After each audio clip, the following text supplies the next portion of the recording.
કોંગ્રેસના નેતા અને લોકસભાના વિપક્ષના નેતા એવા રાહુલ ગાંધીએ ફરી એકવાર દેશના પ્રધાનમંત્રી નરેન્દ્ર મોદી સાહેબ અને દેશના ગૃહમંત્રી અમિત શાહ સાહેબ વિશે અભદ્ર ટિપ્પણી કરી અને આપણા દેશના પ્રધાનમંત્રી નરેન્દ્ર મોદી સાહેબ અને દેશના ગૃહમંત્રી અમિત શાહ સાહેબને ગદ્દાર કરીને સંબોધન કર્યું। એ રાહુલ ગાંધીની છતી માનસિકતા બતાવે છે અને જે રીતના એમની કારમી હાર બંગાળ, આસામ અને પૂરા ભારત દેશમાં થઈ રહી છે એના કારણે નિષ્ફળતામાં આવીને પૂરું માનસિક સંતુલન ગુમાવીને આ રીતના બયાન આપણા દેશના પ્રધાનમંત્રી અને ગૃહમંત્રી અમિત શાહ સાહેબ વિશે પણ આપી રહ્યા છે અને મોદી સાહેબ વિશે પણ આપી રહ્યા છે। અને આ પહેલી વાર નથી।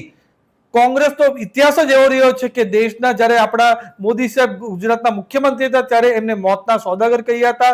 2007માં સોનિયા ગાંધીજીએ ત્યારે પણ ગુજરાતની જનતાએ એમને તમાચો આપ્યો હતો અને ગુજરાતમાં કોંગ્રેસની ભૂંડી હાર થઈ હતી। એના પછી બધા જ કોંગ્રેસના પ્રમુખ નેતા હોય, ચાહે મલ્લિકાર્જુન ખારગે હોય, શશી થરૂર હોય કે બધા જ નેતાઓએ આપણા મોદી સાહેબને તો ગાળો ભાંડી અને સાથે સાથે આપણા ભારત દેશ હોય કે ગુજરાતોને પણ ગાળો ભાંડવાનું કામ આ કોંગ્રેસના નેતાઓએ કર્યું છે। ને એટલું જ નહીં, હમણાં તો મલ્લિકાર્જુન ખારગે કેરળમાં એવું બયાન આપ્યું હતું કે બધા જ ગુજરાતીઓ અભણ છે, ઇલિટરેટ છે અને મૂર્ખ છે। એ બતાવે છે કે આ કોંગ્રેસના નેતાઓ આપણા ગુજરાતની જનતા હોય, ભારતની જનતા હોય અને સાથે સાથે આપણા દેશના પ્રધાનમંત્રી મોદી સાહેબ હોય કે દેશના ગૃહમંત્રી અમિત શાહ સાહેબ હોય એનાથી કેટલી નફરત કરે છે।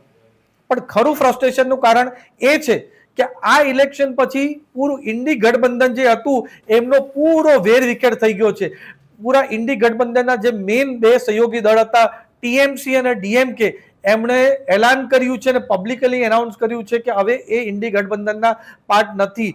ડીએમકે પાર્ટીએ તો ઓફિશિયલી દેશના આપણા લોકસભાના સ્પીકર ઓમ બિરલાજીને લેખિતમાં એમણે કીધું છે કે હવે કોંગ્રેસ પાર્ટી સાથે અમે લોકસભામાં બેસવાના નથી, અમારી જગ્યા અલગ કરો, એ રીતે ટીએમસી પણ કહ્યું છે।